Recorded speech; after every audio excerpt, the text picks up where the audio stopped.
मुझे 7 हड्डियों पर सजदा करने का हुक्म दिया गया है। पेशानी और नाक की हड्डी, हथेलियों की हड्डी, घुटनों की हड्डी, पांवों के पंजों की हड्डी। सजदे में बाजू कैसे होने चाहिए? सजदे में एतदाल को मलहूज रखो और अपने बाजू कुत्तों की तरह ना फैलाया करो। सजदे में एजाए को बराबर रखो और कोई तुम में से अपने बाजुओं को कुत्ते की तरह ना बिछाया करे। जब नमाज में अत्तहियात पढ़ते हैं और अशहदु अल्ला इलाहा पढ़ा जाता है तब उंगली हमारी कैसी होनी चाहिए? शहादत की उंगली की बराबर वाली उंगली अंगूठे से टच होनी चाहिए और शहादत की उंगली बिल्कुल सीधी होनी चाहिए, ना ही कि घूमी हुई, आड़ी हुई या अंगूठे से हमने टच नहीं की हो उंगली शहादत की बराबर वाली, तब हमारा ये गलत हो जाएगा। इसलिए उंगली बिल्कुल शहादत की सीधी होनी चाहिए और शहादत की बराबर वाली उंगली अंगूठे से टच होनी चाहिए। जब हम सजदे से उठते हैं तो हमारे हाथों की मुट्ठी बंधी हुई नहीं होनी चाहिए, हमारे हाथ बिल्कुल सीधे हो और फिर हम उठ सकते हैं। जब नियत बांधते हैं हमें कैसे खड़ा होना चाहिए? हमारे पैरों की कंडीशन कैसी होनी चाहिए? हमारे पैर बिल्कुल सीधे होने चाहिए, ना कि आगे पीछे या फैले हुए। और जब हम नियत बांधते हैं तब हमारे हाथ कंधों तक जाए, कानों की लो तक, ना कि कंधों से ऊपर होने चाहिए और ना ही कानों से ऊपर होने चाहिए। और जब हम नियत बांधते हैं तब हमारे हाथ बिल्कुल सीने पर रखे जाने चाहिए, पहले बायां हाथ फिर उसके ऊपर सीधा हाथ। कुछ बहनें ऐसा करती हैं कि टूंडी पर नियत बांध लेती हैं या फिर थोड़ा सा पेट पर बांध लेती हैं, ये तरीका गलत है। जब हम रुकू करते हैं तब हमारे हाथ घुटनों पर होने चाहिए।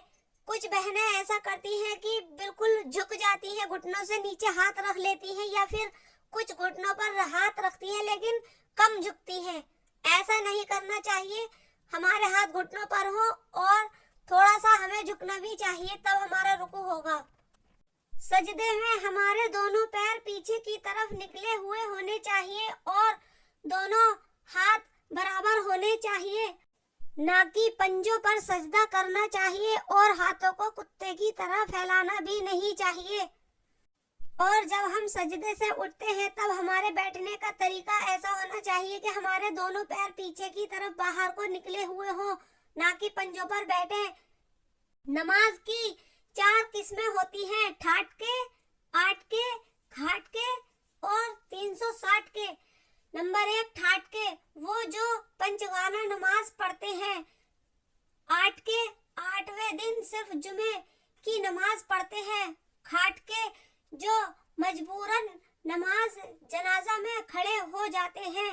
360 के जो ईद के दिन शामिल नमाज हो जाते हैं। नमाज पहले या खाना। सैयदना अब्दुल्ला बिन उमर से रिवायत है कि रसूल अल्लाह सल्लल्लाहु ताला अलैहि वसल्लम ने फरमाया, जब तुम में से किसी के सामने शाम का खाना रखा जाए, उधर नमाज खड़ी हो तो पहले खाना खा ले और नमाज के लिए जल्दी ना करे जब तक खाने से फारिग ना हो जाए। ईमान मुफस्सल क्या है? हजरत जिब्राइल अलैहिस्सलाम ने हुजूर अकरम सल्लल्लाहु ताला अलैहि वसल्लम की खिदमत में हाजिर होकर उम्मत की तालीम के लिए चंद सवालात किए थे, जिनमें से एक सवाल ईमान के बारे में भी था। आप सल्लल्लाहु ताला अलैहि वसल्लम ने जवाब में ईमान के 7 बुनियादी अज्जा बयान फरमाए थे। उन 7 अज्जा की तस्दीक करना हर मोमिन के लिए जरूरी है। ये अज्जाए ईमान मुफस्सल के नाम से जमा कर दिए गए हैं। ईमान मुफस्सल ये है, नंबर 1 मैं ईमान लाया अल्लाह पर, नंबर 2 उसके फरिश्तों पर, नंबर 3 उसकी किताबों पर, नंबर 4 उसके रसूल पर, नंबर 5 कयामत के दिन पर, नंबर 6 तकदीर पर के हर खैर व शर अल्लाह की तरफ से है, नंबर 7 मरने के बाद दोबारा जिंदा होने पर।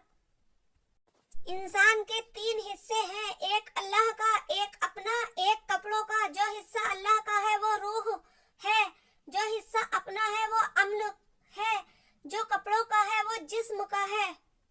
वीडियो वीडियो अच्छी लगे लाइक करें, शेयर करें, कमेंट करें, चैनल को सब्सक्राइब करें प्लीज।